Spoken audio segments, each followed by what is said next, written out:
சேர்ந்து கூட படிக்கலாம். 2 Corinthians 7வது அதிகாரம் 1வது வசனத்தை டுகெதர். இப்படிப்பட்ட வாக்குத்தத்தங்கள் நமக்கு உண்டாயிருக்கிறபடியால் பிரியமானவர்களே, மாம்சத்திலும் ஆவியிலும் உண்டான எல்லா நீங்கள் நம்மை சுத்திகரித்துக் கொண்டு பரிசமாகவே தேவபக்தியோட பூரணப்படுத்த கடவோம். அதுக்கு முந்தின அதிகாரத்தில் என்னென்ன ஆசீர்வாதங்கள் என்னென்ன வாக்குத்தத்தங்கள்லாம் ஆண்டரை கொடுத்துருக்காருன்னு சொல்லி பார்க்குறோம். 2 Corinthians 6வது அதிகாரத்தில் நாம் பிரித்தெடுக்கப்பட்ட ஒரு வாழ்க்கை வாழ்ந்து நாம் ஆண்டருக்கென்றே ஜீவிக்கும்போது அவர் நான் உங்களை குமாரனும் குமார்த்தியுமாக ஏற்றுக்கொள்வேன் என்று சொல்கிறார். நான் உங்களை ஏற்றுக்கொள்வேன் என்று சொல்கிறார். ஆண்டர் நம்மை ஏற்றுக்கொள்வது என்பது மிகப்பெரிய ஒரு விஷயம், மிகப்பெரிய ஒரு காரியம். ஆண்டர் நம்மை ஏற்றுக்கொள்ளணும்னு சொல்லி எந்த கண்டிப்பும் கிடையாது. நாம் அவரை போய் கட்டாயப்படுத்த முடியாது இல்லையா? அவருக்கு எல்லா அதிகாரமும் உண்டு என்று சொல்லி நாம் பார்க்குறோம்.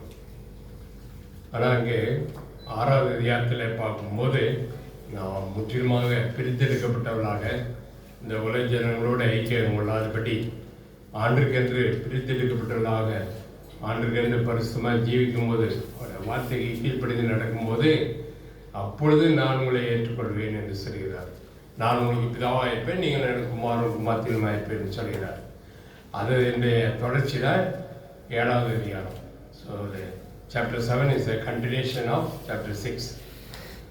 இப்போ இப்படிப்பட்ட வாக்குத்தத்தங்கள்லாம் உண்டாயிருக்கிறபடினாலே நாம் எல்லா விதமான அசுத்தமான காரியங்களிலிருந்து விலகி நம்மை சுத்திகரித்து கொண்டு நம்மை சுத்திகரித்து என்று சொல்லும்போது அந்த ரெஸ்பான்சிபிலிட்டி, அந்த பொறுப்பு வந்து நம்மள இருக்குது. The responsibility is ours. We have to cleanse ourselves. We have to lead a separated life, a consecrated life for the Lord. ஆண்டுக்கு பிரித்தெடுக்கப்பட்ட ஒரு வாழ்க்கை வாழ்வது நம்முடைய கரத்தில் இருக்கிறது. எல்லா சுசியும் நீங்க நம்மை சுத்திகரித்து கொண்டு பரிசுமாகுதலை தேவபக்தியோட பூரணப்படுத்த கடவோம் என்று சொல்லி பார்க்கிறோம். அவை பரிசுமாகுதல் நம்முடைய கையில் தான் இருக்கிறது. நம்மை முழுதுமாக ஆண்டருக்கு அர்ப்பணிக்கிறதை பொறுத்து இருக்கிறது. நாம் ஆராயணத்தில் கேட்டவனமாகவே ஆண்டவர் நமக்காக ஒரு தாசனாக ஒரு சர்வெண்ட்டாக மாறினது மாத்திரம் இல்லை, He became a slave for you and me. அவர் நமக்காக ஒரு அடிமையாக மாறினார் என்று சொல்லி நான் பார்க்குறேன். நான் ஏற்கனவே சொன்ன மாதிரி அந்த நீக்ரோக்களை அவர்களை பிடித்து கொண்டு போய் அமெரிக்காவில் சந்தை, அடிமையின் சந்தையில் ஆடு மாடு மாதிரி விற்றாங்க. ஒரு காலத்தில் அப்படி நடந்தது. அந்த சமயத்தில் ஆபிரகாம் லிங்கன் ஜனாதிபதி ஆவதற்கு முன்பாக ஆபிரகாம் லிங்கன் ஒரு நாள் அந்த அடிமையின் சந்தைக்கு போயிருந்தார். அப்பொழுது ஒரு வாலிப பெண் அங்கே ரொம்ப பயந்து நடுங்கி கொண்டு அழுது கொண்டு நின்று கொண்டிருந்தார். அப்போ அதை ஏலத்துக்கு விடுவாங்க. ஒவ்வொருத்தரையாக ஏலத்துக்கு விட்டு யார் அதிகமாக காசு கொடுத்து இருக்கிறாங்களோ அவங்களுக்கு அந்த நீக்ரோவை விற்றுருவாங்க, அடிமையை விற்றுருவாங்க. அப்புறம் அந்த பெண்ணும் கூட, அந்த வாலிப பெண் அந்த ஏலத்துக்கு வந்த பொழுது ஆபிரகாம் லிங்கன் பார்த்து கொண்டு இருந்தார். கடைசியாக அவர் $400 கொடுத்து அவர் வாங்கினார். So Abraham Lincoln purchased that girl for $400. $400 கொடுத்து வாங்கினார். வாங்கின பிறகு அவளை பார்த்து சொன்னார், மகளே என்று சொன்னார். He called her as his daughter. Daughter, now you are free. You can go anywhere and you can lead your own life. You are no more a slave to anybody. I have delivered you. I have paid the ransom for you. அப்படின்னு சொன்னார். உனக்காக $400 கொடுத்து நான் கரையை செலுத்தி வாங்கிட்டேன். இப்படி நீ முற்றிலுமாக விடுதலை ஆகிவிட்டாய், சுதந்திரவாளி ஆகிவிட்டாய், நீ எங்கே வேணாலும் போய் ஜீவிக்கலாம் என்று ஆபிரகாம் லிங்கன் சொன்னார். அவள் மிகவும் நன்றி நிறைந்தவளாக உடைந்த உள்ளத்தோடு, நீ இவ்வளோ என் மேலே அன்பு கொண்டீங்களே, அதுக்கு நன்றி. இனிமேல் நான் உங்களுக்கே அடிமை, உங்களுக்கே நான் சேவை செய்வேன், என் வாழ்நாளும் உங்களுக்கே சேவை செய்வேன் என்று சொல்லி தன்னை முழுதுமாக ஆபிரகாம் லிங்கனுக்கு ஒப்பு கொடுத்தாள் என்று சொல்லி நான் பார்க்கிறோம். அவ்விதமாக ஆண்டவராகிய இயேசு கிறிஸ்து கூட நான் பாவத்துக்கு அடிமையாக இருந்த பொழுது, பிசாசுக்கும் இந்த உலகத்துக்கு அடிமையாக இருந்தோம், பாவத்துக்கு அடிமையாக இருந்தோம். அப்படிப்பட்ட நிலைமை யாராலுமே விடுதலை செய்ய முடியாத பரிதாப நிலைமையிலே நான் இருந்தோம். அப்படிப்பட்ட நிலைமையில இருக்கிறோம்னு சொல்லி நமக்கே தெரியவில்லை. அதான் அது ரொம்ப கொடுமையான ஒரு காரியம், கொடுமை அது. இவ்வளவு பரிதாபமான நிலைமையில இருக்கிறோமே, இந்த பாவத்தோடு மறித்தால் நம்ம எங்கே போவேன்னு சொல்லி நமக்கே தெரியவில்லை. அப்படிப்பட்ட அறியாமையில இருந்தோம், இருளிலே இருந்தோம். அப்பொழுது அந்த ஆபிரகாம் போல அந்த ஆண்டவராகிய இயேசு கிறிஸ்து கூட நம்ம தேடி வந்து நம்ம ஒரு $400 கொடுத்து வாங்கினாரா? இல்லை, அவரையே நமக்காக கொடுத்து விட்டார்.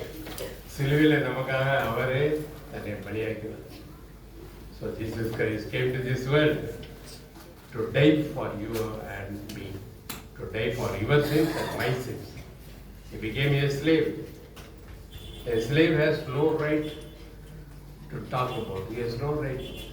He cannot claim any rights. ஒரு அடிமைக்கு எந்த சுதந்திரமும் கிடையாது, எந்த உரிமையும் கிடையாது. வேலைக்காரன் கூட சிலருக்கு உரிமை கேட்கலாம். எனக்கு சம்பளம் பார்த்தா இன்னும் கொஞ்சம் சம்பளம் கொடுங்க, அதிகமாக கொடுங்கன்னு கூட கேட்கலாம்.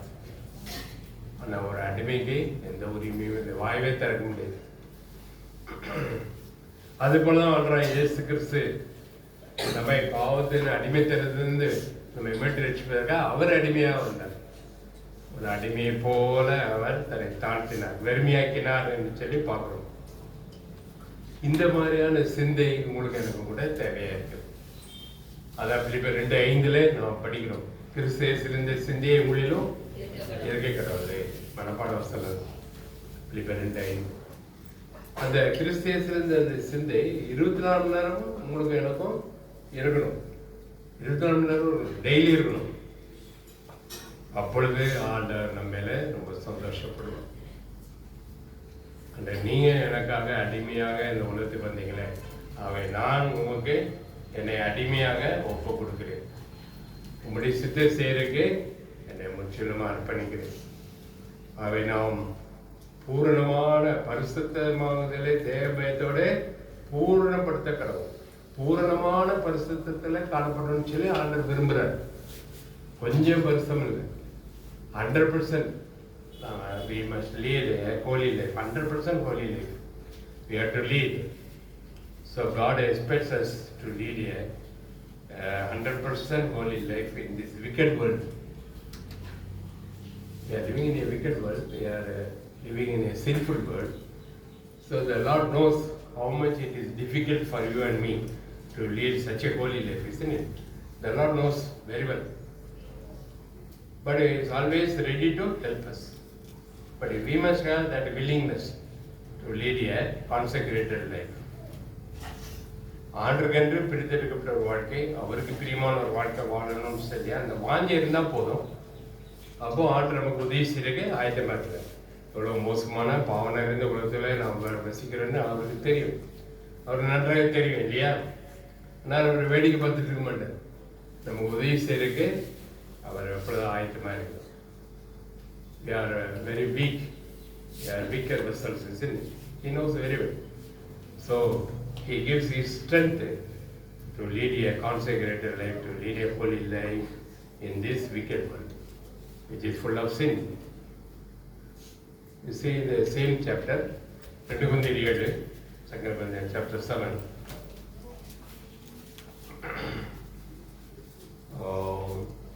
Verse 8, 8வது வசனத்திலிருந்து 1-2 வசனங்களை நாம் மாறி மாறி படிக்கலாம். Read alternatively from verse 8. 8வது வசனத்திலிருந்து 2 Corinthians 7-8. அதனால் நான் நிருபத்தினாலே உங்களை துக்கப்படுத்தி இருந்தும் அந்த நிருபம் கொஞ்சம் பொழுதாகிலும் உங்களை துக்கப்படுத்தினது என்று கண்டு நான் மனஸ்தாபப்பட்டிருந்தோம், இப்பொழுது மனஸ்தாபப்படுகிறது இல்லை.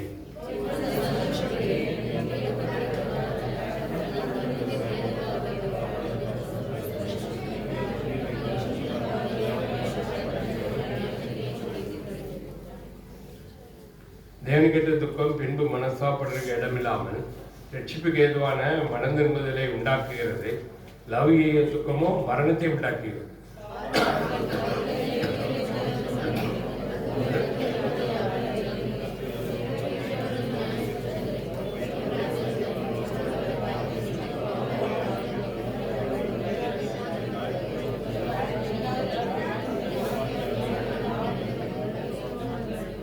அவை இங்கே பவுல் சொல்லும் பொழுது குருந்தியில் உள்ள விசுவாசிகளுக்கு இந்த நிருபத்தை எழுதுகிறார்.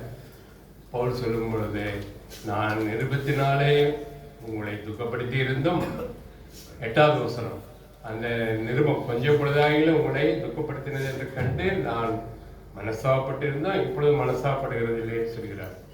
அவை அவருடைய அந்த நிருபத்திலே அவருடைய பாவங்களை சுட்டி காட்டியிருக்கக்கூடும். அதுக்காக நீ வருத்தப்படாமல் மனசாப்படாமல் எப்படி இருக்கிறீர்கள் என்று சொல்லி அவளை கடிந்து கொண்டு இருக்கக்கூடும். அதனால தான் அதை பற்றி அவர் சொல்கிறாரு, நான் உங்களை துக்கப்படுத்தினாலும் கூட இப்பொழுது நான் மனசாப்படுகிறேன். ஏனென்றால் நான் அதை துக்கப்படுத்தினது உங்களுடைய ஆவிக்குரிய ஜீவத்துக்கு உதவியாக இருந்ததுன்னு சொல்கிறார். 9வது வசனத்தில் வெர்ஸ் 9, இப்பொழுது சந்தோஷப்படுகிறேன், நீங்கள் துக்கப்பட்டதற்காக மனம் திரும்புவதற்கு எதுவாக துக்கப்பட்டதற்காகவே சந்தோஷப்படுகிறேன். So it is not an ordinary sorrow, it is a spiritual sorrow. Spiritual sorrow which led them for real repentance, to give up all their sins, to come out of their past life. அவருடைய கடந்த கால வாழ்க்கையிலிருந்து வெளியே வருவதற்கு அவர் பட்ட அந்த துக்கமானது அது உதவியாக இருந்ததுன்னு சொல்லி பார்ப்போம். இதில் நல்ல எக்ஸாம்பிள்ஸ் இந்த வேதத்தில் இருக்குது. 2-3 உதாரணங்களை பார்க்கலாம். லூக்கா 7வது அதிகாரம் சொன்ன உடனே நீங்கள் எடுக்கணும் கூட அவசியம் இல்லை. லூக்கா 7வது அதிகாரத்தில் அடிக்கடியான ஒரு ஆளை பற்றி சொல்லுவேன். அது யாரு? ரொம்ப பாவியான ஒரு ஸ்திரீ. Luke chapter 7 speaks about a sinful woman. The whole town knows her very well. They knew that she was a very sinful woman. She was a wicked woman. She led a very bad life. And she came to the Lord Jesus Christ one day, isn't it? அந்த பாவியான ஸ்திரீ, எல்லாருக்கும் தெரியும் அவள் பாவியான ஸ்திரீன்னு. அவள் ஒரு நாள் ஆண்டவர்கிட்ட வந்தாள். வந்த உடனே என்ன செய்யறா? அவள் ஆடுற பயங்கரமாக. She was weeping unconsolably. She could not stop her weeping. She was crying and weeping. Her heart was broken. Why was she weeping? எதுக்காக அவள் அழணும்? ஏன் அழுது? யாராவது அடித்தாங்களா அவளை? யாராவது துன்பப்படுத்தினாங்களா? ஆனால் அழுதுகிட்டே இருக்கிறவள். என்னத்தினால அவள் அழுதா? பாவ உணர்வடைந்து. அதான் மனஸ்தாபப்படுறது, real repentance. Her heart was broken. She repented from her sins. அவருடைய இருதயம் உடைந்தது, பாவ உணர்வு அடைந்தால், துக்கப்பட்டால், அழுதாள். அதுக்கப்புறம் அவருடைய கண்ணீரினாலே அவனுடைய பாதத்தை நனைத்து தலைமையினாலே அதை துடைத்தாள். அப்புறம் ஒரு பரிமள தைலத்தை உடைத்து அவருடைய பாதத்தில் ஊற்றினாள் இல்லையா. ஒரு மறுபடியும் தலைமையினால துடைத்தாள். ஓயாமல் அவருடைய பாதத்தை முத்தம் செய்தாள். அவனுடைய பாதத்தை முத்தம் செய்தாள். அதெல்லாம் கூட அந்த பரிசேனும் மற்றவர்களும் பார்க்குறாங்க. அவரெல்லாம் ஆண்டவர் இந்த பெண் அவரை தொற்றுக்கு அனுமதிக்கிறாரே அப்படின்னு சொல்லி அவளை நியாயம் தீர்த்தாங்க. நீங்களும் நானும் கூட மற்றவர்களை நியாயம் தீர்ப்பதில்லை. We are always ready to judge others very quickly. We are always ready to judge others as if we are 100% holy people, or as if we are God. We are gods. நாம் தான் என்னமோ கடவுள் மாதிரி மற்றவர்களை நம்ம ரொம்ப பரிசுத்தவான்கள் மாதிரியும் மற்றவர்களை உடனடியாக நியாயம் தீர்க்கிறோம், குற்றப்படுத்துகிறோம். அதே மாதிரி தான் அந்த பரிசேன் அவருக்கு விருந்து அளித்தான் இல்லையா ஆண்டருக்கு. அவனும் அவன் கூட இருந்த மற்ற எல்லா ஜனங்களோட ஆண்டரையே நியாயம் தீர்த்தாங்க. இதெல்லாம் ஒரு திகுதிசியா, ஒரு மோசமான ஒரு பொம்பளை தொடர்றதுக்கு அனுமதிச்சுட்டு இருக்காரு அப்படின்னு சொல்லிட்டு இருந்தாங்க. ஆனால் ஆண்டவர் என்ன சொன்னால் நமக்கு தெரியும் இல்லையா. கடைசியில் ஆண்டவர் அவளை பார்த்து, உன்னை பாவம்லாம் மன்னிக்கப்பட்டது, நீ சமாதானத்திலே போ அப்படின்னு ஆண்டவர் சொல்றாரு. அப்போ அந்த துக்கமானது, அந்த மனஸ்தாபமானது மனம் திரும்புதலை உண்டாக்குகிறது. அந்த மனம் திரும்புதல் ரட்சிப்புக்கு ஏதுவாக நடத்துகிறது. verse 10 10வது வசனம் பாருங்க. 2 Corinthians 7:10 தேவனுக்கு ஏற்ற துக்கம் பின்பு மனஸ்தாபப்படுறதுக்கு இடமில்லாமல் ரட்சிப்புக்கு ஏதுவான மனம் திரும்புதலை உண்டாக்குகிறது. முதல்ல நம்ம செய்த பாவத்தை நினைத்து துக்கப்படுகிறோம், வேதனைப்படுகிறோம். ஐயோ ஆண்டருக்கு பிரியம்லாம் இப்படிப்பட்ட காரியெல்லாம் செய்து விட்டோமேன்னு துக்கப்படுகிறது.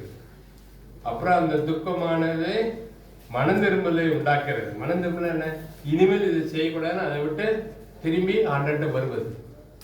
இனிமேல் நான் இந்த மாதிரியான காரியங்களை செய்ய வேண்டாம், செய்ய மாட்டேன், செய்யக்கூடாது என்று சொல்லி பரிபூர்ணமாக ஆண்டவர்கிட்ட திரும்பி வருது, மனம் திரும்புதல்.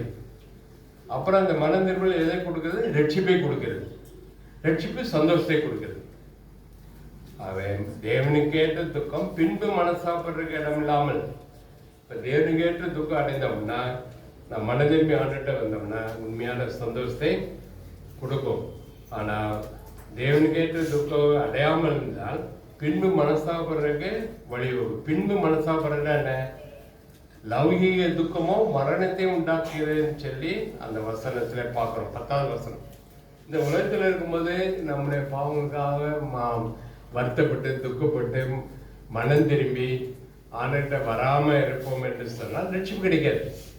ரட்சிப்பு கிடைக்காம நான் அப்படியே ரட்சிக்கப்படாமலே பரித்தால் நித்தியமான நரகம். அது எவ்வளோ பெரிய துக்கம், அது எவ்வளோ பெரிய வேதனை. லௌகீக துக்கமோ மரணத்தை உண்டாக்குகிறது.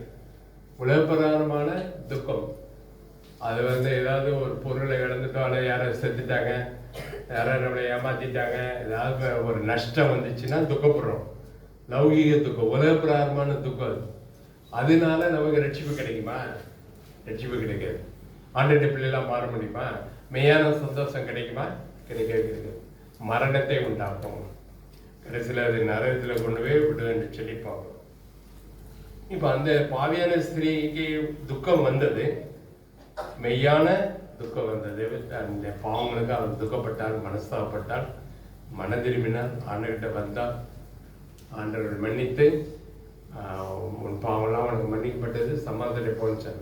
அது மாதிரி ப்ராடிகல் சன்னை பார்க்குறோம் இல்லை, இளைய குமார். அந்த கதை லூக்கா 15வது அதிகாரத்தில் அந்த இளைய குமாரன் தகப்பட்ட சொத்தெல்லாம் வாங்கிட்டு தூர தேசத்துக்கு போய் தான் இஷ்டப்பட்டு ஜீவித்தான்.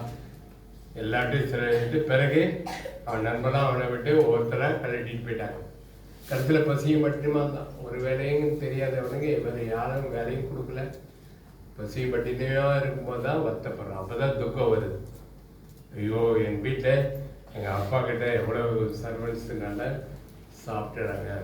So the prodigal son, he felt sorry, his heart was broken. அவனுடைய உள்ளான நிலைமையை உணர்ந்தான். he realized that it was his mistake for that condition. இந்த நிலைமையில இருக்கிற காரணம் அவன் தான் என்பதை அவன் உணர்ந்தான். அதான் புத்தி தெளிந்த பொழுதுன்னு வருது. அப்பதான் அவனுக்கு நல்ல புத்தி வருது. இந்த நிலைமைக்கு நான் இருக்கிறதுக்கு நான் தான் காரணம்னு உணர்றான். பார்த்தீங்களா? அப்பதான் அவன் வாழ்க்கை மாறும். இப்படிப்பட்ட நிலைமையில இருக்க நான் தான் காரணம்னு சொல்லி உணராம மற்றவங்களையே குற்றப்படுத்திட்டு இருக்கவங்க என்னைக்குமே மனம் திரும்ப மாட்டாங்க, என்னைக்குமே ஆண்டுகிட்ட வர மாட்டாங்க, ஆண்டுகிட்ட பிள்ளையா மாற முடியாது, ஆண்டு ஆசீர்வாதத்தை பெற முடியாது, ஆண்டு தர மெய்யான சந்தோஷத்தை பெற முடியாது. அது சுலபமான ஒரு காரியம் இல்லை. பிசாசு விடவே மாட்டான். நான் இந்த மாதிரி நிலைமையில இருக்கிறதுக்கு காரணம், இந்த மாதிரி பிரச்சனையில இந்த கஷ்டத்துல இருக்க காரணம் இவங்க தான், அவங்க தான் சொல்லிட்டே இருப்போம். பிசாசு அப்படி சொல்ல இருப்பாங்க. நான் இந்த மாதிரி நிலைமையில இருக்க காரணம் என் வீட்டுக்காரர் தான், நான் இந்த மாதிரி நிலைமையில இருக்க என் மனைவி தான், மனைவியாலதான் இப்போ கஷ்டப்படுறேன். சொல்லுவாங்க கல்யாணம் ஆரம்பிட்டு ராணி மாதிரி இருந்தேன். உண்மைதான். அப்பா அம்மா நல்லா சொகுசாக வச்சுருப்பாங்க. கல்யாணம் ஆன பிறகு அப்பா நரகத்தில் இருக்கிறேன் அப்படின்னு சொல்லுவாங்க. அதுமாரி கணவன் கூட சொல்லலாம், அதுமாரி யார் வேணாலும் சொல்லலாம். இந்த நிலைமைக்கு காரணம் நான் இல்லை, இவங்க தான், அவங்க தான் சொல்றது. அப்படி சொல்றவங்க உண்மையான மனஸ்தாவம், அழுக, கண்ணீர், உடைந்த இருந்தெல்லாம் வருமா? வரவே வருது. அப்படிப்பட்டவங்க ஆண்டு ஒண்ணுமே செய்ய முடியாது. அப்போ ஆண்டு பந்தியில் பங்கு பெற போகிறோம். 6ஆவது நேரத்தில் வேற கேட்டோம், அதை எப்படி மாறினாரு ஆண்டு? எப்படி மாறினாரு? அடிமையா மாறினா. அதான் எனக்கு ரொம்ப பிடிச்ச ஒரு வார்த்தை. வேலைக்காரனா மாறினாருங்கிறத விட அடிமை ரூம் எடுத்து வந்தாரு. அடிமையா இருந்ததுனால சீசர் கால கழுவினார். வேலைக்காரனாக தான் கழுவ மாட்டார்.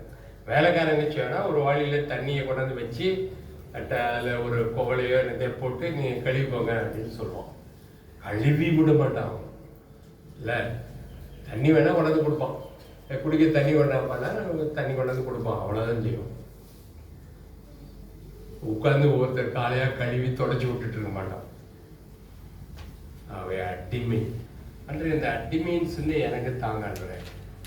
Lord, please give me the servant attitude, the attitude of a slave, which you had when you were living in this world.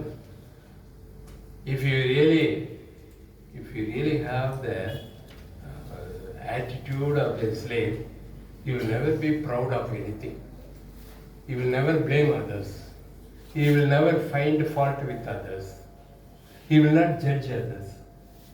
அந்த அடிமையின் சிந்தை எனக்கும் உங்களுக்கு இருக்கும் என்று சொன்னால், நாம் மற்றவர்களை குற்றப்படுத்த மாட்டோம், மற்றவர்களை நியாயம் தீர்க்க மாட்டோம், மற்றவர்களை நாம் இயல்பாக பார்க்க மாட்டோம், நம்ம உயர்வாகவும் மற்றவர்களை தாழ்வாகவும் நம்ம பார்க்க மாட்டோம்.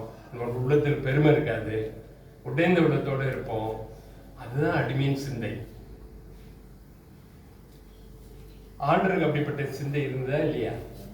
சிந்தை இருந்தது இல்லையா? அது முகத்தில் காரியத்தை போகிறாங்க, ஏதாவது சொல்லணும்ல, ஏதாவது 2 வார்த்தை சொல்ல வேண்டாமா? ஆண்டு முகத்தில் காரியத்தை போகிறாங்க, அவர் பாடு கம்முன்னு. அதுதான் அடிமையின் சிந்தை. That is the attitude of a slave. When others spat on the face of the Lord, he kept quiet.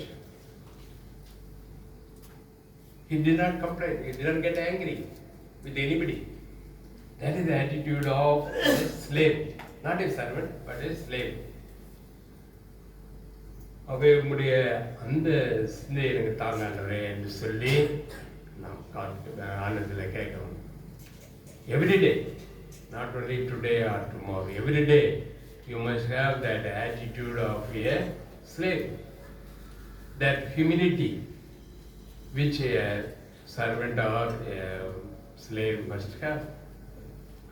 The slave must have humility, otherwise cannot remain as a slave, isn't it? அப்போ ஒரு அடிமைக்கு முக்கியமான தேவை என்னன்னா தாழ்மை, அடுத்தது பொறுமை, சகிப்புத்தன்மை, இதெல்லாம் வேணும். இதெல்லாம் ஆண்டுகிட்ட இருந்துச்சா? பொறுமை, தாழ்மை, சகிப்புத்தன்மை இதெல்லாம் இருந்துதா? அதெல்லாம் நம்மகிட்டையும் இருக்கணும்னு சொல்லி ஆண்டு விரும்புறது.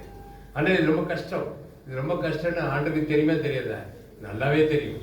அப்போ ஆண்டுகிட்ட கேட்கணும், ஆண்டு இது ரொம்ப கஷ்டம், என்னால் முடியாது, எனக்கு அப்படிப்பட்ட உங்களை மாதிரிலாம் என்னால் இருக்க முடியாது, இருக்க வேண்டிய அவசியம் கூட இல்லை அப்படின்னு நம்ம நினைப்போம்.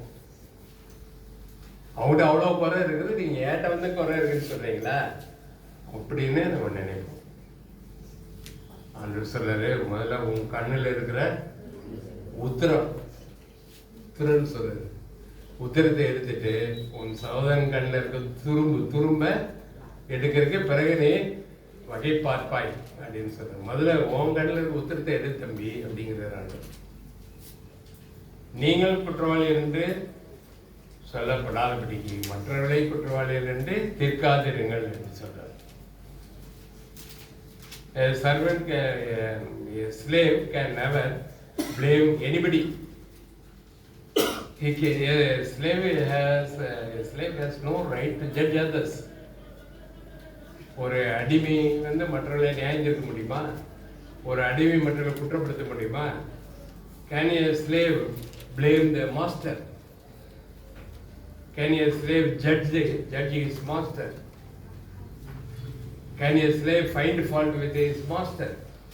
ஒரு அடிமை தன் எஜமான்கிட்ட குற்றம் கண்டுபிடிக்க முடியுமா? தன் எஜமானை நியாயம் தீர்க்க முடியுமா? தன் எஜமானத்தை கோபப்பட முடியுமா? Can a slave get angry with his master? ஒரு எஜமான்கிட்ட கோபப்பட முடியுமா ஒரு அடிமை? never ஒருபோதும் முடியாது. So don't forget, it is very difficult, I agree, it is a very difficult thing, but the Lord is always ready to help us. If you have the desire to obey the Lord, to portray the attitudes of the Lord, the nature of the Lord to this wicked world, then the Lord will be very happy to help you. You must be willing to portray all the qualities of the Lord to this wicked world. இந்த பொல்லாத உலகத்துக்கு ஆண்டவராகிய இயேசு கிறிஸ்துவின் இப்படிப்பட்ட உயர்ந்த பண்புகளை நான் எடுத்து காட்டணும் அப்படிங்கிற வாஞ்சை இருந்ததுன்னா உடனே உடையாந்து ஆண்டவங்களுக்கு உதவி செய்வேன். உங்களுக்கு இருக்க வேண்டிய ஒன்றே ஒன்று தான் வாஞ்சை. என்ன வாஞ்சை? அன்று உம்முடைய சுபாவங்களை நீர் எப்படி அடிமையாக இருந்தீங்கல்ல இந்த உலகத்தில், உம்முடைய சுபாவங்களை இந்த பொல்லாத உலகத்துக்கு நான் எடுத்து காட்டணும், அப்படி எனக்கு உதவி செய்யுங்க அப்படின்னு வாஞ்சோடு கேட்டீங்கன்னா ஓடி வந்து ஆண்டவங்களுக்கு உதவி செய்வேன். ஆண்டவர் அளவில்லாமல் உங்களை ஆசிரியப்பார். அதுதான் இங்கே நம்ம பார்க்குறோம். தேவனுக்கு ஏற்ற துக்கம் பின்பு மனசாப்படுறதுக்கு இடமில்லாமல், 10வது வசனம், பின்பு நாம துக்கப்படுறதுக்கு இடம் இல்லாமல். நரகத்துல போய் வேதனைப்பட்டு துக்கப்பட்டு ஒரு பிரயோஜனம் இல்லை. நரகத்துல போய் அழுவாங்களாம், பல்ல கடிப்பாங்க, அழுவாங்க. ஏதாவது பிரயோஜனம் உண்டா? ஒரு பிரயோஜனம் கிடையாது. அப்ப தேவனுக்கு ஏற்ற துக்கம். அப்ப 2 வகையான துக்கம் இருக்குல்ல. ஒண்ணு தேவனுக்கு ஏற்ற துக்கம், இன்னொன்று உலகப்பிரகாரமான லௌகீக துக்கம். உலகப்பிரகார துக்கம் சுயநலமான துக்கம். அவன் இப்படி சொல்லிட்டாங்களே, அவங்க இப்படி செஞ்சிட்டாங்களேன்னு நம்ம சுயநலமான ஒரு துக்கம் அது. அவனை விடக்கூடாதுன்னு தான் வரும் அடுத்தாப்புல. நான் யாருக்கு காட்டுறேன், விடக்கூடாது, நான் விட்டுருவேண்ணா, சும்மா விட்டுறேன், இழிச்ச வயனா, நான் வந்து இழிச்ச வயனா, இழிச்ச வயன் நினைச்சியா அப்படிதான். அப்போ உலகப்பிரகாரமான துக்கம் வந்து நமக்கு ஒரு உதவியும் செய்யாது, மரணத்தை தான் உண்டாகும். அது நம்மை ஆண்டரை விட்டு பிரித்து விடும். மரணங்கிற வார்த்தைக்கு அர்த்தம் என்னது? பிரிவினை, பிரித்தல் அப்படின்னு அர்த்தம். The real meaning of the word death is separation. Separation is the real meaning of the word death. So the sin will separate us from the Lord. ஆண்டரை விட்டு நம்ம இந்த பாவமானது நம்மை பிரித்து விடும். இந்த லௌகீக துக்கமும் ஆண்டரை விட்டு நம்மை பிரித்து விடும். ஆனா ஆவிக்குரிய துக்கம், a spiritual sorrow, a sorrow of a godly sorrow, தேவனுக்கு ஏற்ற துக்கம், heavenly sorrow, spiritual sorrow will bring us blessing, will change us. அந்த ஆவிக்குரிய துக்கமானது நம்மை முற்றிலுமா மாற்றும். ஆண்டர்கிட்ட வர்றதுக்கு அது உதவி செய்யும். அதுக்கு தான் கெட்டகுமாரன் கதை நான் சொன்னேன்ல, இளையகுமாரன். அவன் துக்கப்பட்டான். அந்த துக்கமானது என்ன, அவனை என்ன செஞ்சது? பிதாவின் இடத்துல, தகப்பன் இடத்துல கொண்டு வந்தது. He was not sitting anymore at the same place. He got up, he repented, he felt sorry for his sins, for his disobedience, for the past life, and he ran towards his father. அவனுடைய தகப்பனிடத்தில் ஓடி வந்தான்னு சொல்லி நான் பார்ப்போம். That is real sorrow, godly sorrow, spiritual sorrow. அந்த இளையகுமாரனுக்கு அந்த விதமான துக்கம் இருந்தது. அதனால அவன் மனம் திரும்பி தேவப்படத்தில் வந்தான், அறிக்கை செய்தான், ரட்சிப்பை பெற்றுக்கொண்டான். ஆகவே இந்த தேவனுக்கேற்ற துக்கமானது, இந்த ஆவிக்குரிய துக்கமானது நமக்கு மனம் திரும்புவதை கொடுக்குது, மனம் திரும்புவதை ரட்சிப்பை கொடுக்குது, நம்ம ஆண்டுடைய பிள்ளையா மாற்றுகிறது, ஆண்டருடைய ஆசீர்வாதத்தெல்லாம் பெற்றுக்கொள்ள உதவி செய்கிறது. நம்ம ஆண்டர்கிட்ட வந்து ஆண்டரை ஏற்றுக்கொண்டோம்னா நம்முடைய துக்கம்லாம் போகுது, சந்தோஷத்தை ஆண்டர் தர்றாரு. அந்த ஸ்ரீகிட்ட சொல்லும் போது அதான் சொன்னாரு, உன் பாவம்லாம் நான் மன்னித்து விட்டேன், மன்னிக்கிறேன், நீ சமாதானத்தை இருப்ப அப்படின்னு. இனிமேல் நீ அழ வேண்டியதில்லை, இனிமேல் இந்த துக்கமாக இருக்க வேண்டிய அவசியம் இல்லை, உன்னுடைய பாவங்களுக்காக நீ அழுத, அந்த பாவங்களை நான் மன்னிச்சிட்டேன், நீ சமாதானத்தோட போ என்று ஆண்டவர் சொல்றதை நான் பார்க்கலாம். பேதுருவிட 3 தடவை மறுதளித்தார்ல, ஆனால் பிறகு என்ன செய்தான்னு வாசிக்கிறோம். நம்ம மனக்கசந்து அதுதான் சொல்லிருக்கோம். That is real repentance. There is a spiritual sorrow or godly sorrow. That kind of sorrow changed him, changed Peter. அவனுடைய உள்ளத்தை உடைத்தது. His heart was broken. Peter's heart was broken because he denied the Lord 3 times. He denied the Lord 3 times, isn't it? So his heart was broken. He really repented. He wept bitterly. He wept bitterly. மனங்கசந்து அழுதான். That is real repentance. அதுதான் உண்மையான மனந்திருதல்னு சொல்லி பார்க்கணும். அது கடைசியில் ஆண்டர்கிட்ட அவனை கொண்டு வந்தது. பிறகு பிற்காலத்தில் வல்லமையான ஒரு சீஷனாக இரத்த சாட்சியாக மாறித்தான். வல்லமையான சீஷனாக மாறினான் என்று சொல்லி பார்க்கணும். பேதுரு இல்லையா? கத்தோலிக்க சமுதாயத்தில் பார்த்தீங்கன்னா பேதுருக்கு ஒரு டாப் பிளேஸ் கொடுத்துருக்காங்க. பேதுரு 3 தடவை பதிலளிச்சா ஆண்டர் உயிர் தெரிந்த பிறகு கூட ஆண்டர் நம்பல என்ன பண்ணிட்டான்? பேதுரு என்ன பண்ணான்? மீன் பிடிக்க போயிட்டான். அவன் மட்டும் போனான்.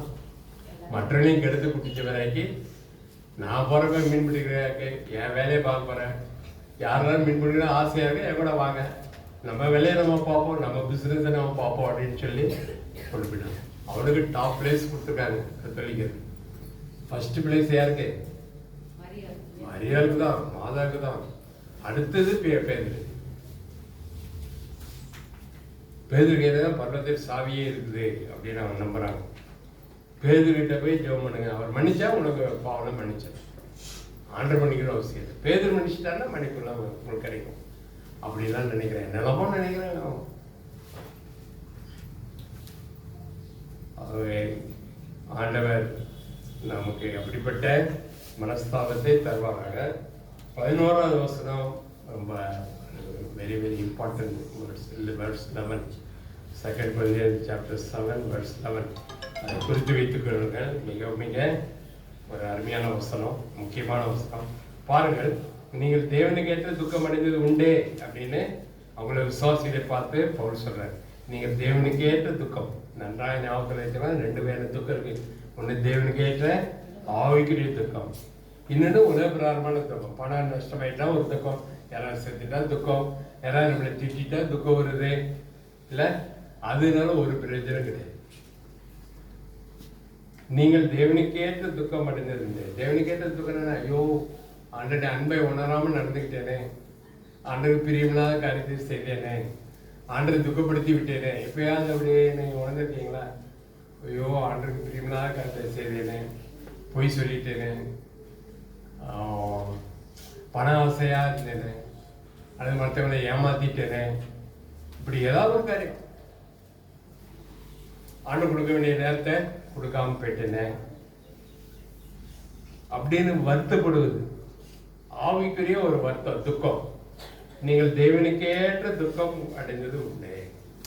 தேவனுக்கு ஏற்றது அல்லாத துக்கமும் இருக்குது, தேவனுக்கு ஏற்ற துக்கமும் இருக்குது. தேவனுக்கு ஏற்றது அல்லாதது, தேவனுக்கு ஏற்றதில்ல, தேவன் விரும்பாத துக்கம்.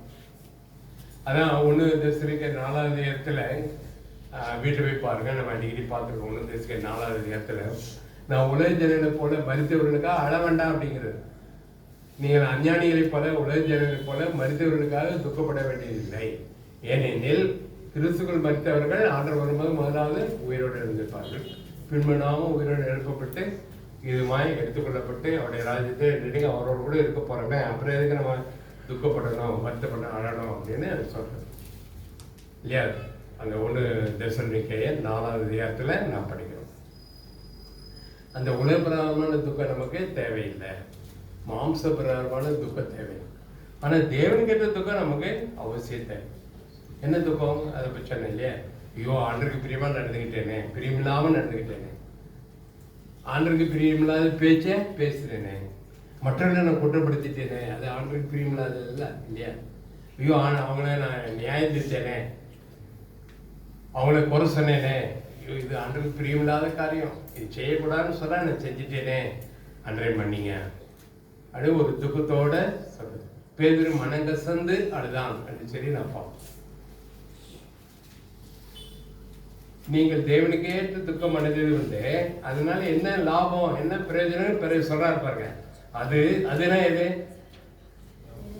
அதுனா எது? தேவனுக்கு ஏற்ற துக்கம். அது உங்களிடத்தில் எவ்வளவு ஜாக்கிரதையும், என்ன ஜாக்கிரதை?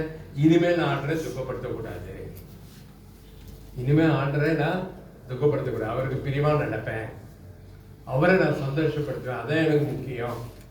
இவ்வளவு நாளும் மற்றவர்களை சந்தோஷப்படுத்துகிறேன், சொந்தக்காரனை சந்தோஷப்படுத்துகிறேன், அதனால ஒரு பிரயோஜனமும் இல்லை.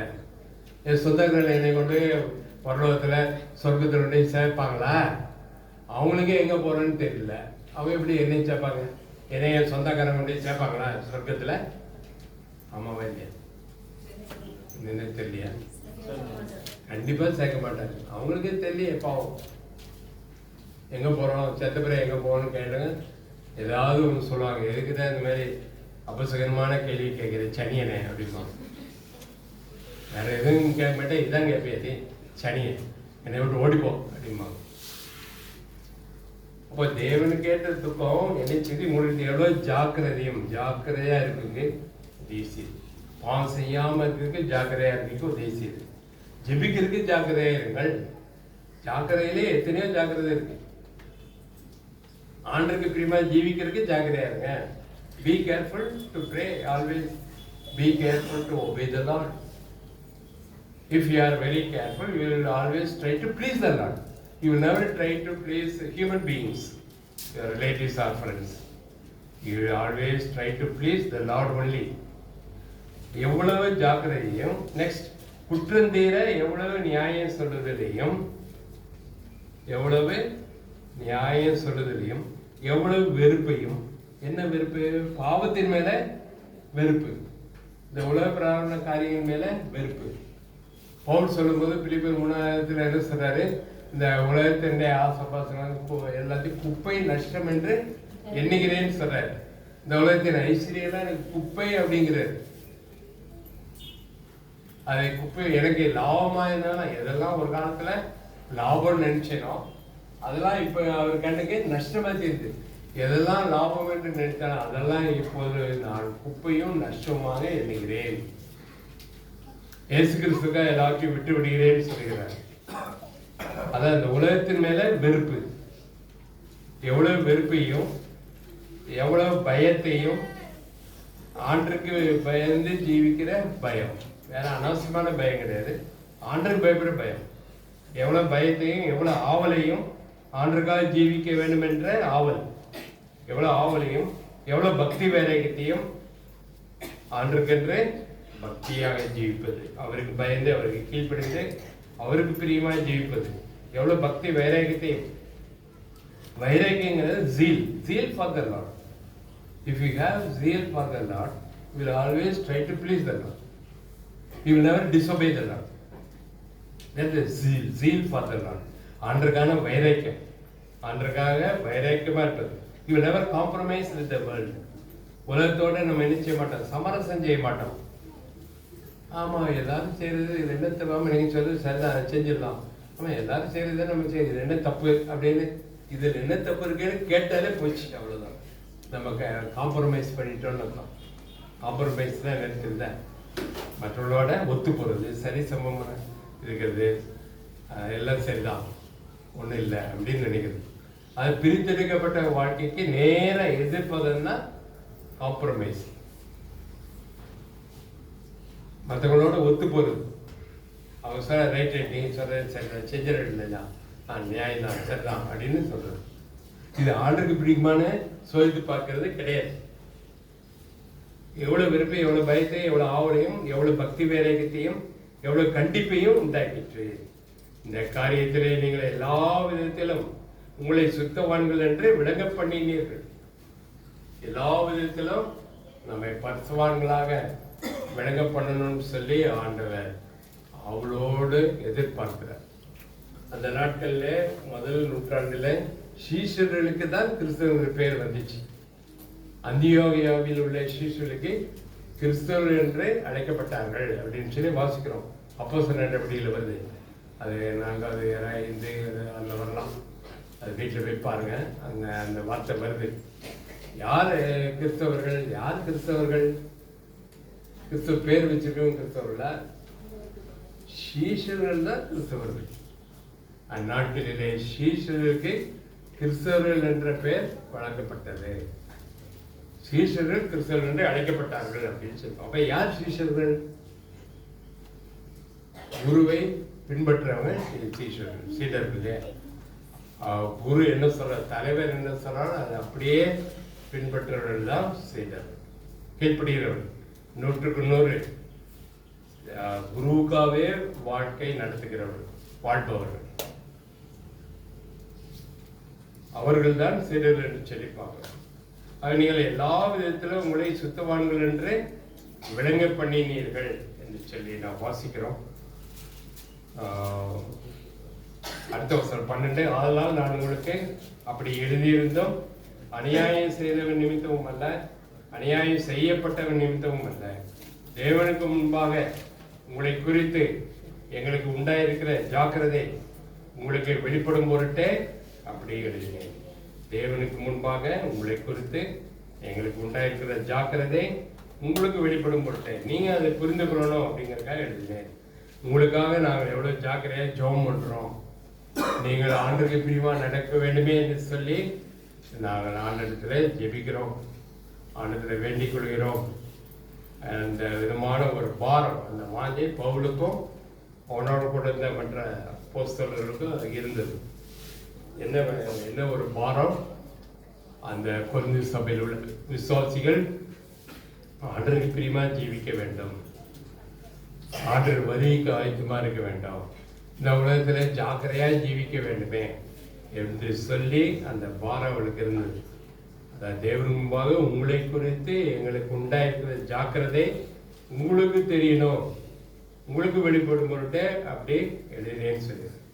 இது நிமித்தி நீங்கள் ஆறுதல் அடைந்ததுனால நாங்களும் ஆறுதல் அடைந்தோம்.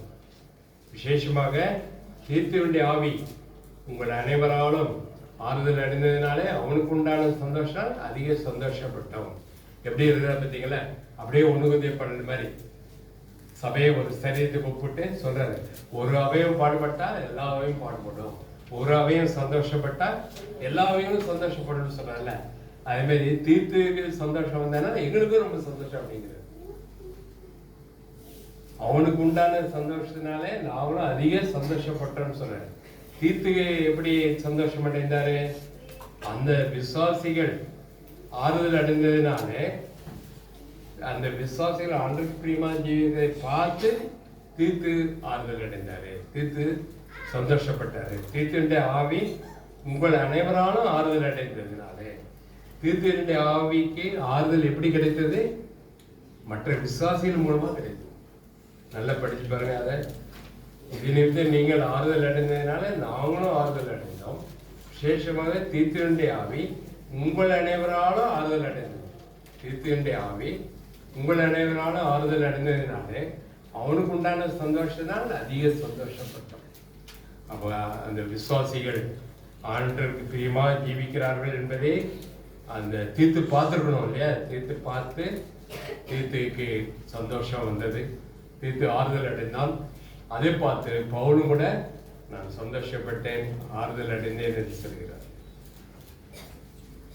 14வது வசனம் எப்படி இருக்கு, உங்களுக்கு புகழ்ச்சியாய் நான் அவருடனே சொன்ன யாதொன்றை குறித்து வெட்கப்பட மாட்டேன். உங்களுக்கு புகழ்ச்சியாய் சொன்னதெல்லாம் உண்மைதான், அது பொய் கிடையாது. நாங்கள் சகலத்தையும் உங்களுக்கு சத்தியமாய் சொன்னது போல தீர்த்துவுடனே நாங்கள் உங்களுக்கு புகழ்ச்சியாய் சொன்னதான் சத்தியமாய் விளங்கிட்டு. அப்போ பவுலிலிருந்து அந்த நிருபத்தை பார்த்து அவர் உள்ள விசுவாசிகள் தங்கள் வாழ்க்கையை சரிப்படுத்தி இருக்கணும், இல்லை சரிப்படுத்தி ஆண்டருக்கு பிரியமா வாழ்ந்திருக்கணும். அதை பார்த்து தான் தீர்த்து சந்தோஷப்பட்டு அதை பவுலுக்கு சொல்லியிருக்கணும். பவுலும் அதை பார்த்து அவனும் ஆறுதல் அடைந்தேன் சந்தோஷப்பட்டேன் என்று அவர் சொல்றதை நாம் பார்க்கிறோம். மேலும் நீங்கள் எல்லாரும் கட்டளைக்கு அமைந்து 15வது வசனம் பயத்தோடும் நடுக்கத்தோடும் தன்னை ஏற்றுக்கொண்டதை அவன் நினைக்கையில் தீர்த்து நினைக்கிற தீர்த்துவை அவங்க எல்லாரும் ஏற்றுக்கொண்டார்கள். எப்படி, நீங்கள் எல்லாரும் கட்டளைக்கு அமைந்து பயத்தோடும் நடுக்கத்தோடும் தன்னை ஏற்றுக்கொண்டதை, தன்னைனா யாருக்கு இருக்குது, தீர்த்துவை ஏற்றுக்கொண்டதை அவன் நினைக்கையில் அவனுடைய உள்ளவங்களை பற்றி அதிக அன்பாயிருக்கிறது. ஆகையால் எல்லா விதத்திலும் உங்களை குறித்து எனக்கு திட நம்பிக்கை உண்டாயிருக்கிறது என்று சந்தோஷப்படுகிறேன். அப்படிப்பட்ட நம்பிக்கையை ஆண்டவர் உங்களுக்கு கொடுத்ததுக்காக சந்தோஷப்படுகிறேன். உங்கள் மேல அப்படிப்பட்ட நம்பிக்கை எனக்கு வரும்படியாக உங்களுடைய வாழ்க்கையில ஒரு பெரிய மாற்றம் ஏற்பட்டதுக்காக நான் சந்தோஷப்படுகிறேன் போல் சொல்கிறேன். அவ்விதமான மாற்றத்தை ஆண்டவர் நமக்கு கூட தருவாராக. நாம் அவருடைய பந்தியில் பங்கு பெற போகிறோம். ஜெபம் பண்ணலாம். 1 Corinthians 11 அதிகாரத்தில் நாம் படிக்கிறோம், நன்றாக அடிக்கடியாக பார்த்த பகுதி அது. 1 Corinthians 11 அதிகாரத்தில் எந்த மனுஷனும் தன்னைத்தானே சோதி தெரியுங்கிறான். மற்றவர்களை சோதி தெரியுது நம்முடைய வேலை கிடையாது. மற்றவன் அப்படி நடக்கா இப்படி நடக்கா, அவன் என்ன குறை இருக்கு என்ன குறை இருக்குது அப்படின்னு நீ சொல்றது ஆண்டவன் பிரியமா இருப்பான். யோசித்து பாருங்க, ஆண்டவன் பிரியப்படுவாரா? ஒரு நாளும் பிரியப்பட மாட்டார். அது ஒரு அடிமை சிந்தையா? இல்லை. That is not the attitude of a slave. A slave can never blame others. He has no right to blame others. A slave has no right to judge others. A slave has no right to find fault with others. A slave is a slave, that's all. He has no right at all. ஒரு அடிமைனா அடிமைதான், அவனுக்கு எந்த உரிமையும் கிடையாது. மற்றவர்களை குற்றப்படுத்துறதுக்கு உரிமை உண்டா? சாதாரண உரிமையே கிடையாது. மற்றவர்களை எப்படி குற்றப்படுத்தப்படும்? மற்றவர்களை நியாயம் தீர்க்கிறதுக்கு உரிமை உண்டா? கிடையாது. ஒரு அடிமைக்கு கிடையவே கிடையாது. அவருடைய பத்தியில் பங்கு பெற போயிடும். நாம சோதித்து பார்க்கலாம். நாம் உலக ஜனங்களோடு ஆண்டவர் வரும்போது உலக ஜனங்களோடு நாம் நியாயம் தீர்க்கப்படாமல் இருக்கும்படி இப்பொழுது நாமே நியாயம் தீர்க்க வேண்டும். 1 Corinthians 11 நாம் படிக்கிறோம். என்ன படிக்கிறோம்? ஆண்டவர் வரும்போது உலக ஜனங்களை நியாயம் தீர்த்து அவர் என்ன செய்ய போறாரு? ஆண்டவர் வரும்போது உலக ஜனங்களை நியாயம் தீர்த்து அக்கினிக்கு, நித்திய அக்கினி, நரக அக்கினிக்கு அனுப்புவாரு. அப்படி நாமும் நியாயம் தீர்க்கப்படாம இருக்கணும்னா இப்பொழுது நம்மை நாமே நியாயம் தீர்க்கணும். இப்ப பாருங்க, நம்மை நாமே நல்லா கவனிங்க. இப்ப நம்மை நாமே நியாயம் தீர்க்கிறது ரொம்ப சுலபமான காரியமா, ஈஸியான காரியமா? அல்ல ஆண்டு நம்ம நியாயம் தீர்க்கிறது ஈஸியானதா? நம்ம நாமே நியாயம் தீர்க்கிறது ரொம்ப ஈஸியானது. ஆண்டு நியாயம் தீர்த்து நரகத்துக்கு அனுப்புன ஒன்றுமே செய்ய முடியாது. எப்படி ஆண்டு என்ன நியாயம் தீர்க்க முடியும்? எப்படி நீங்க என்ன நரகத்துக்கு அனுப்ப முடியும்? அப்படி ஆண்டு எடுத்து கேட்க முடியுமா? வாயவே திறக்க முடியும். இப்ப நிறைய பேர் ஆண்டவரை ஏத்து பேசுறாங்க, ஏத்து கேள்வி கேட்கறாங்க. ஆண்டவர் எப்படி செஞ்சாரு, ஏன் அப்படி செஞ்சாரு, ஏன் வாழ்க்கையில ஏன் அப்படி செஞ்சாருன்னு கேட்டா கூட பரவாயில்ல.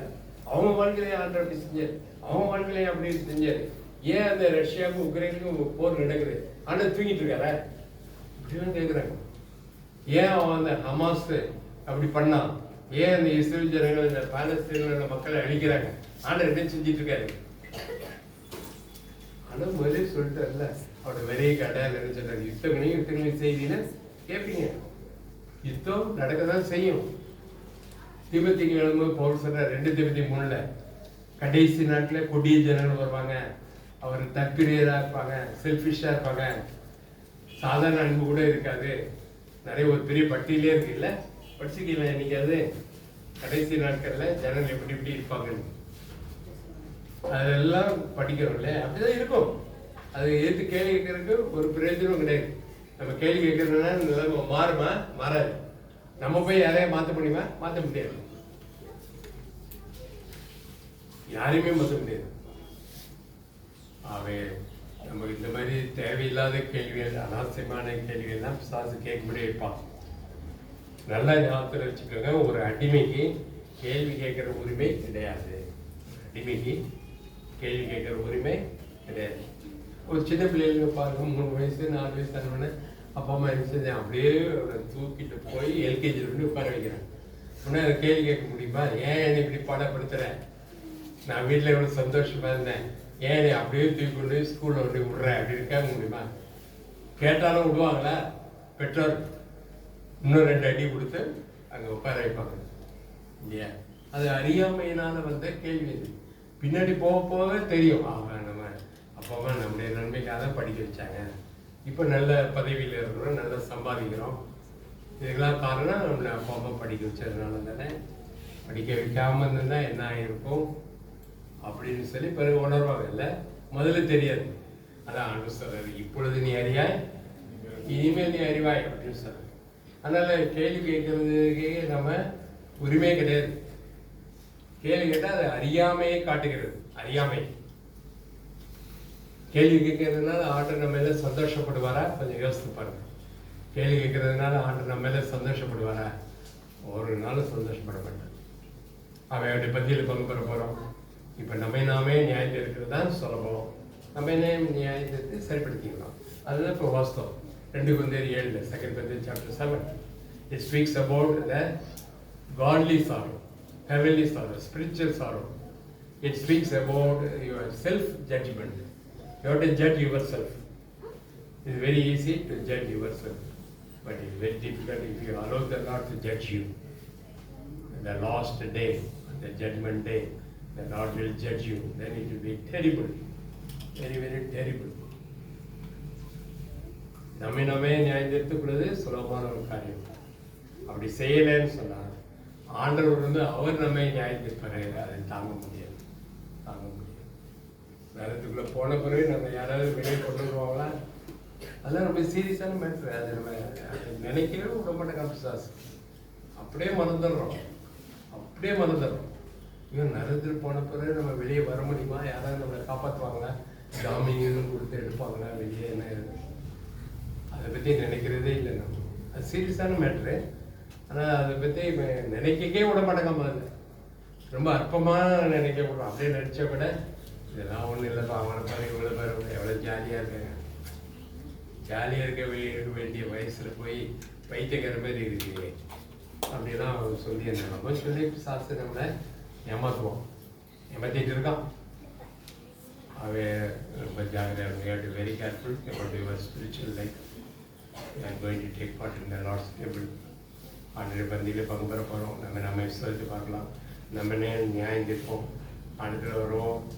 அந்த பாவியான ஸ்திரீ தன்னை நியாயம் தீர்த்தார், ஒத்துக்கிட்டார். ஆனால் நான் மோசமான பாவி, உங்களை சமுத்திரம் வரைக்கும் எனக்கு தகுதியே கிடையாது, என்னை எப்படியாவது மன்னிங்க. இந்த உலகமே இந்த ஊரே என்னை பற்றி தெரியும், எனக்கும் நான் தெரியும் என்னை பற்றி. அதனால தான் உணர்ந்து வந்தார். அவள் தன்னை உணர்ந்ததுனால என்ன செய்தார்? அழுதாள். அவள் தன்னை உணர்ந்ததுனால அழுதாள். கொடகொடமா கண்ணீர் வந்துச்சு. எப்படி கண்ணீர் வந்தது? கொடகொடமா வந்து மகளில் குடத்துல பிடிச்சாங்க இல்லை, கொடகொடமா ஆண்டை பார்த்த நினைத்தார். பார்த்த நினைச்சு தொடக்க ஈரமாகுது ஆண்டை பா. அப்போ எவ்வளோ கண்ணீர் வந்திருக்கணும். அப்போ ஏன் கண்ணீர் வந்தது? உணர்ந்தார், தான் யார் என்பதை உணர்ந்தார், தன்னை நியாயம் தீர்த்தாள். She judged herself. She wept bitterly. She wept because of her sins, the past sins. She realized about her past sins. நாம் கூட உணர்வோம். ஆண்டவர் எனக்கு இறங்குங்க, உதேசிங்க, என்னை நானே நியாயம் தீர்க்கிறேன், நான் தகுதியற்றவன் தான், நான் அபாத்திரன், நம்முடைய சமூகத்தில் வர்றதுக்கே தகுதியற்றவன், கடந்தாக்களை இஷ்டப்படியெல்லாம் ஜீவித்தேன், என்னை மன்னிங்க, இனி ஒருபோதும் அப்படி இருக்கக்கூடாது, எனக்கு உதேசிங்க, நான் உங்களுக்கு பிரியமாக ஜீவிக்கணும். அந்த சர்வெண்ட் ஆட்டிடியூட், ஸ்லேவ் ஆட்டிடியூட், இந்த அடிமைங்கிற அந்த மனப்பான்மை, அடிமைன்ற மனப்பான்மை எனக்கு தாங்க. அடிமைன்ற மனப்பான்மை, அடிமைன்ற மனப்பான்மை வந்துன்னா நம்ம மற்றவர்களை நியாயம் கேட்க மாட்டோம், ஏற்று கேள்வி கேட்க மாட்டோம், மற்ற மேல குற்றத்தை சுமத்த மாட்டோம். அவை எனக்கு அப்படிப்பட்ட அடிமையினுடைய மனப்பான்மை எனக்கு தாங்காண்டவரே. அதை தந்துட்டாருங்க. நம்ம அடிமையின் மனப்பான்மை பெற்றுக்கொண்டோம்னா ஆண்டவர்கள் சந்தோஷமாயிருக்கும். நம்ம பேர் அவ்வளோ சந்தோஷமாயிருக்கும். அடிமையின் மனப்பான்மை வந்துட்டுன்னா ஆண்டவர் கொண்டு போகிற வழியில் நீங்கள் சந்தோஷமாக பின்னாடி போ. என் ஆடுகள் என் சத்தத்தை அறிந்திருக்கு, அவைகள் எனக்கு பின்னாலே செல்லும். என் ஆடுகள் என் சத்தத்தை அறிந்திருக்கின்றன, அவளே நான் பேசிலே அழைக்கிறேன், அவைகள் எனக்கு பின்னாலே செல்லும். ஆண்டவர் முன்னால போறாரு, அவருடைய ஆடுகள் எனக்கு சொந்தம் இல்லாத ஆடுகள் என் பின்னாடி வராது வராது அப்படிங்கிறது தெளிவாக வாசிக்கிறோம். எங்க? யோவான் சுவிசேஷம் 10வது அதிகாரத்தில். அவருடைய பந்தியில் பங்கு பண்ணலாம், ஜெபம் பண்ணலாம்.